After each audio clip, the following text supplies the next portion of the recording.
Good evening, everyone. Welcome to Lake Lift Resort Casino. Today is November 29, 2025. We are here to look at the lights. ให้แสงสีหลายๆนั่นทุกคนเนาะเบิ่งกันโอ้งามหลายงามหลายมีหลายสีสีแดงสีบลูสีฟ้าสีเขียวปีนี้ปี2025ทุกคนเด้ออยู่ที่รัฐวอชิงตันสเตทนะทุกคนเนาะอยู่ที่เลลิฟใกล้ๆน้ำนี่ละมองหากันนี่ละคาสิโนพุ่นน่ะมีแต่ไฟงามหลายแสงสีเฮาสวยงามทุกคน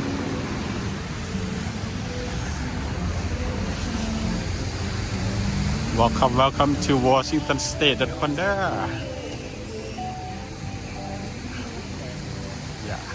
Here's the casino ทุกคนบอกง่ายนึง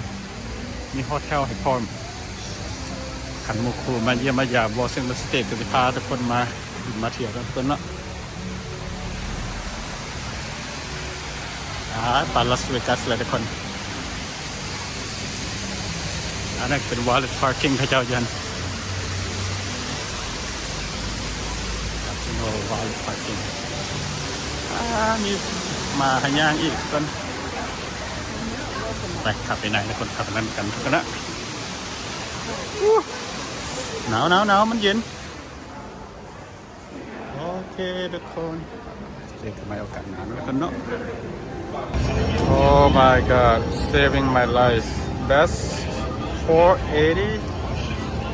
yeah what I get Oh my god thank you so much I got my money back so far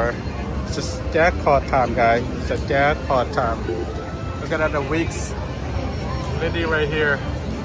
good pick for me good pick 2,000 another there we go 2,250 oh my god thank you so much all right here still I still keep going ทุกคนเนาะเดี๋ยวไปหามันก็หอยยิ้มมาเบิ่งทัวร์ลิฟคาสิโนกันนะมาเตเวนกิจกรรมละพูดทัวร์ลิฟต์ใหญ่นี่มาเดือนกำลังมามนี่